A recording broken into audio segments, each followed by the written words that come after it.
यहाँ की एक एक तस्वीर उन नेताओं से चीख चीख कर सवाल पूछ रही है जो बाबा साहब के नाम पर राजनीति तो करते हैं, लेकिन हकीकत में बाबा साहब के सिद्धांतों और उनकी निशानियों की परवाह नहीं करते। अब जरा एक कोने में पड़े धूल से सने हुए इस टाइपराइटर को देखिए।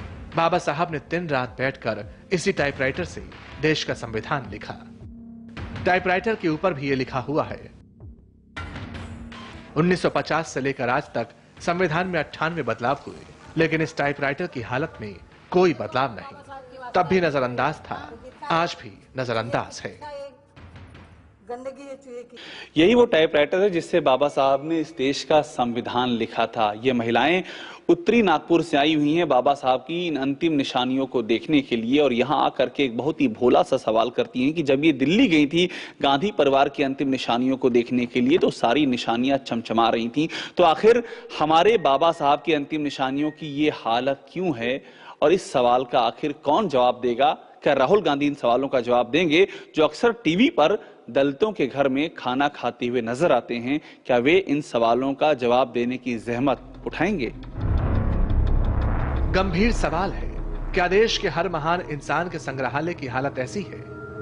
क्या दिल्ली में गांधी नेहरू परिवार की अंतिम निशानियां भी इसी तरह दम तोड़ रही हैं? अगर नहीं तो बाबा साहब की क्यों? ये वो अथॉरिटी लेटर है जो बाबा साहब की धर्मपत्नी सविता अंबेडकर यानी माई साहिबा ने इन अंतिम निशानियों को चिंचोली के म्यूजियम में संजोए रखने के लिए सौंपा था। नागपुर बाबा साहब की दीक्षा भूमि है। यहीं उन्होंने अपने लाखों अनुयायियों के साथ बौद्ध धर्म की दीक्षा ली थी। माई साहिबा की इच्छा अनुसार बाबा साहेब के पिए रहे नानक रत्तू ने इस म्यूजियम की स्थापना की ताकि हमारी आने वाली पीढ़ी बाबा साहेब की इन अंतिम निशानियों को देखकर गौरवान्वित हो सके, इनसे प्रेरणा ले सके। लेकिन अब इन अंतिम निशानियों की हालत देखिए और सोचिए कि हमारी पीढ़ी इसे देखकर क्या प्रेरणा लेगी। ये अष्ट धातु की बनी भगवान बुद्ध की वही प्रतिमा है जिसके सामने बाबा साहब भीमराव अंबेडकर ने नतमस्तक होकर के बौद्ध धर्म की दीक्षा ली थी। इसको देखिए, ये खुले में पड़ी हुई है, धूल और गर्द की परत इसके ऊपर जम रही है। इसको देखिए और नतमस्तक होइए उन राजनीतिक पार्टियों के सामने जो दिल्ली से लेकर के और उसके बाद कन्याकुमारी तक बाबा साहब के नाम पर उनके अनुयायियों के वोट खाती हैं और उनकी अंतिम निशानियों की ओर कभी पलट करके भी नहीं देखती हैं। इस संग्रहालय में रखे कपड़े ही नहीं, बाबा साहेब की हर चीज सड़ रही है।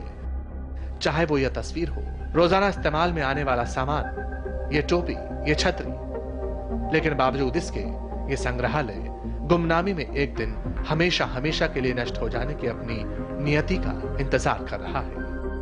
इंडिया गवर्नमेंट को, महाराष्ट्र गवर्नमेंट को हमने कितनी बार लिखा, उसके बाद में लिखने के बाद में भी उन पर किसी तरह का जवाब नहीं आता है सर। जैसे कि महाराष्ट्र गवर्नमेंट ने यहाँ पे 40 करोड़ रुपए मंजूर करके रखे हैं, जैसे कि केमिकल ट्रीटमेंट हो गया, यहाँ की कंपाउंड वाल है, ऑडिटोरियम है। तो हमारा कहना था कि कम से कम बाबा साहब की चीजें सलामत रहे।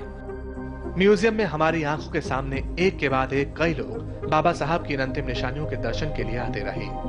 कभी महिलाएं, कभी छात्राएं, कभी स्थानीय नागरिक, लेकिन अपने राष्ट्र नायक की अंतिम निशानियों की इस दुर्दशा को देखकर सभी की आंखें दुख से भर जाती थीं। जो हमारी आगे आने वाली पीढ़ी है, जो बाबा साहब को ज्यादा जानती नहीं, जो सिर्फ किताबों में जानती है, फोटो में देखा है, तो उनके लिए कोई चीज बचेगी नहीं अगले 10 सालों के अंदर, ऐसे दिख रहा है।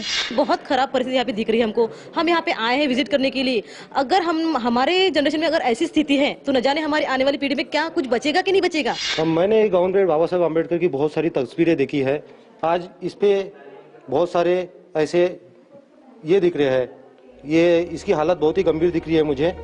केंद्र से लेकर महाराष्ट्र की सरकार तक बाबा साहेब के इन अंतिम निशानियों की दुर्दशा से पूरी तरह वाकिफ है, फिर भी हाथ पर हाथ धरे बैठी है। आपको हम इस बेहद ही कड़वी सच्चाई का भी एहसास करवाएंगे।